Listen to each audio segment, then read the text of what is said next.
Hapo tarehe 20 mwezi wa 5 kunakuwa na maadhimisho ya siku ya nyuki duniani. Hivyo basi taasisi yetu hii ya Wakala wa Uwezeshaji Wananchi Kiuchumi Zanzibar, ambayo pia inatekeleza initiative hii ya masuala ya ufugaji wa nyuki kwa hapa Zanzibar. Kwa hiyo nayo imeona hakuna budi nayo kuungana na wadau wengine wa kimaendeleo katika sekta ya nyuki kuadhimisha hii siku ya nyuki duniani. Hivyo basi tumeandaa ziara fupi ya kuwatembelea wafugaji mbalimbali wa nyuki hapa Kisiwani Pemba ambao walipata mkopo kupitia schemes hii ya beekeeping. Na leo tupo Kiuyu Mnungwini, shehia Kigongoni hapa. Tumekuja kuwatembelea kikundi chetu hichi Fikiria Nyonge, ambao ni miongoni mwa wanufaika wa programu hii ya beekeeping schemes ambayo ilitolewa na bado inaendelea kutolewa na taasisi ya Wakala wa Uwezeshaji Wananchi Kiuchumi kwa wafugaji mbalimbali hapa Zanzibar. Hivyo katika kuadhimisha siku hii ya nyuki tunawatembelea, lakini kuona changamoto zao, pia kukaa nao kujadili namna ya kuzitatua changamoto hizo, lakini pia kuona maendeleo ama hatua ambayo imepigwa na Serikali ya Mapinduzi ya Zanzibar katika kuwawezesha hawa wajasiriamali kwa lengo la kuongeza pato. Kauli mbiu ambavyo inasema uhifadhi wa nyuki kwa ustawi wa mazingira na taifa kwa ujumla. Hivyo tutumie fursa hii kama taasisi ya Wakala wa Uwezeshaji Wananchi Kiuchumi Zanzibar kuwataka wanufaika wa programu hii ya nyuki kupitia taasisi yetu ya ZEA kuendeleza ufugaji huu wa nyuki, lakini pia kuendeleza mazingira yetu kwa kupanda miti mbalimbali,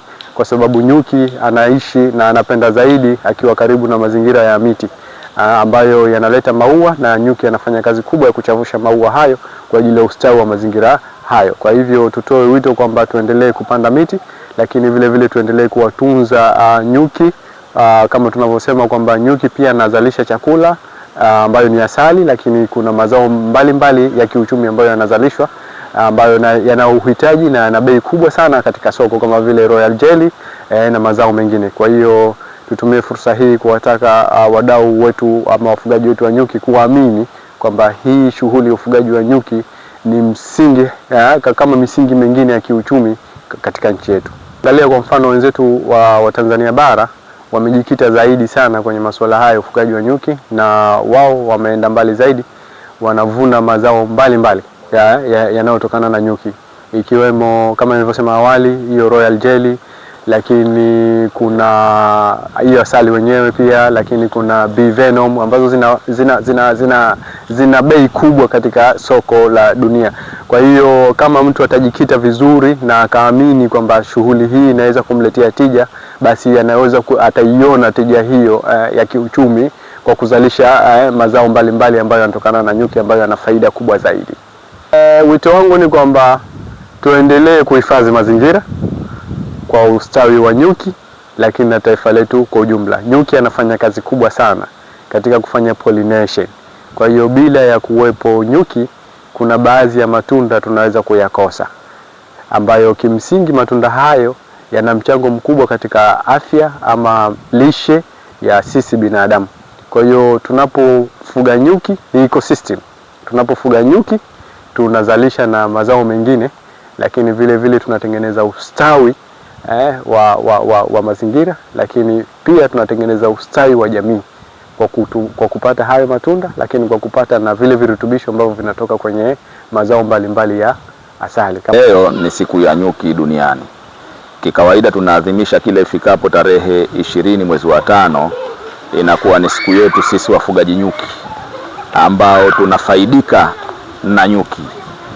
Kama tunavyofahamu sisi kama ZEA ambao tuna kituo cha ufugaji wa nyuki, lakini ambao pia tuna utaalamu wa ufugaji wa nyuki, tumeona tuitumie siku yetu hii kuwatembelea wadau wetu ambao wanajihusisha na ufugaji wa nyuki. Nyuki sasa hivi ni uchumi. Nyuki ni sehemu ya kujiongezea kipato, lakini tunasema nyuki ni faida. Kupitia nyuki tunapata faida mbalimbali, ikiwemo pollen, lakini tunapata asali ambayo tunaitumia kama ni dawa, na wengine wanatumia kama ni chakula cha kawaida. Lakini pia kupitia nyuki sasa hivi tunajiendeleza kiuchumi kwa kukuza mitaji yetu. Tumewatembelea wakulima wetu hawa kujua changamoto zao. lengo sisi kama ZEA ni kutafuta njia mbadala za kutatua changamoto ambazo wako nazo, na tumewaona kiukweli maendeleo yao ni mazuri. Kwa sasa hivi wanafuga vizuri, wanafuata utaalamu ambao tunawaelekeza, ingawa ziko baadhi ya changamoto.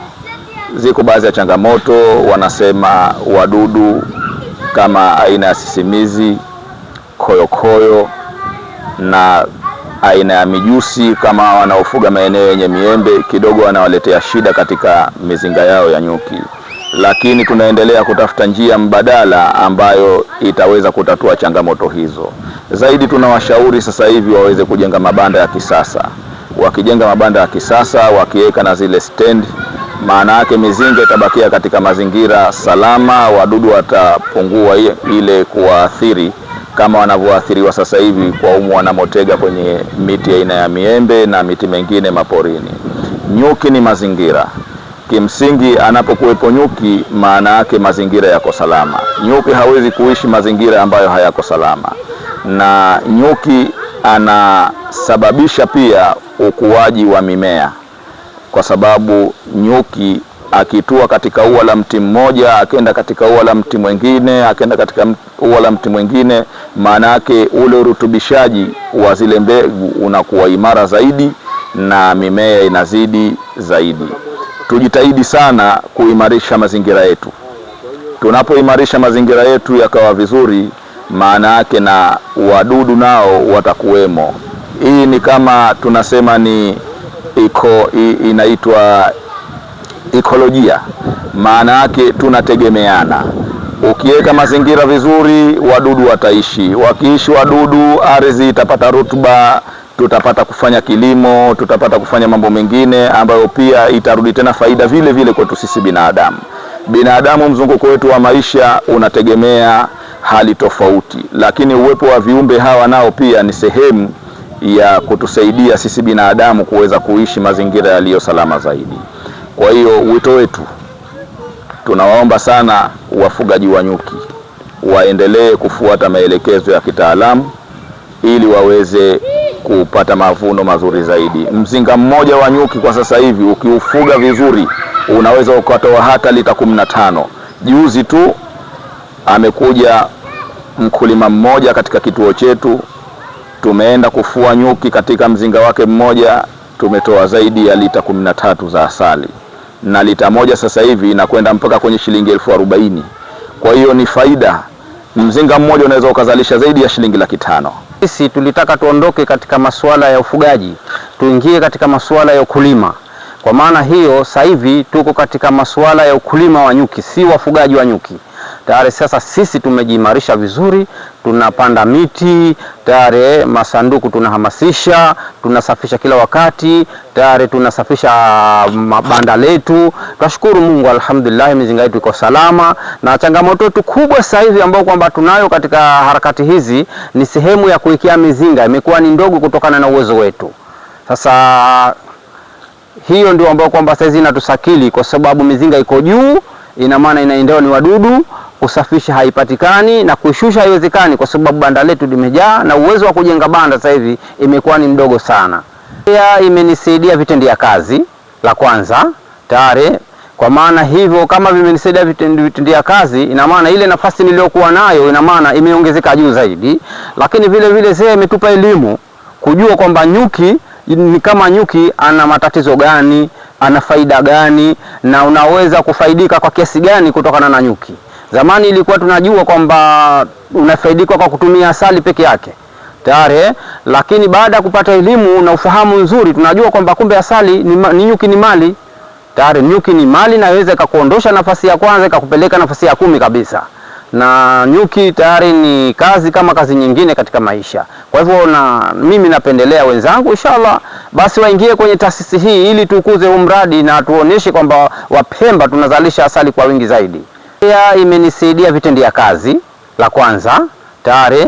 Kwa maana hivyo kama vimenisaidia vitendea kazi, ina maana ile nafasi niliyokuwa nayo ina maana imeongezeka juu zaidi. Lakini vile vile sasa imetupa elimu kujua kwamba nyuki ni kama nyuki ana matatizo gani, ana faida gani, na unaweza kufaidika kwa kiasi gani kutokana na nyuki.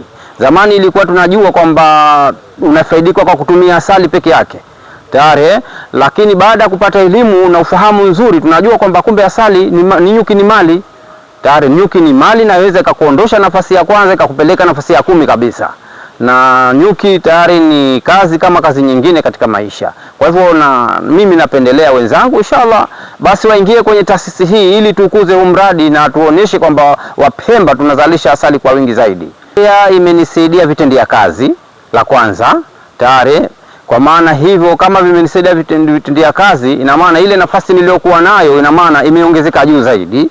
Lakini vile vile sasa imetupa elimu kujua kwamba nyuki ni kama nyuki ana matatizo gani, ana faida gani, na unaweza kufaidika kwa kiasi gani kutokana na nyuki.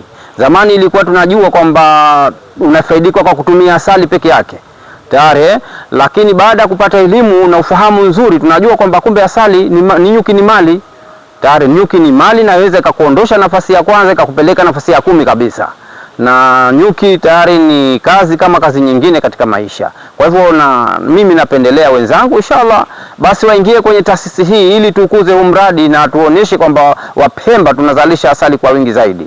Katika maisha yangu ni kitu changu kimoja kikubwa ambacho kwamba nakitumia katika maisha yangu, ndio maana mimi nikajiigika zaidi katika masuala ya nyuki, kwa sababu nimeangalia kwamba nyuki ni bora zaidi hata kufuga ng'ombe tayari. Unapofuga nyuki unapata zaidi kuliko kufuga ng'ombe tayari. Ng'ombe unaweza pengine miaka 2 mitatu ndio upate ndama, lakini nyuki ukiweka leo miaka 2 mitatu kushavuna mara 4 mara 5 tayari, ina maana faida yake unaweza kununua ndama 10 kuliko ndama mmoja.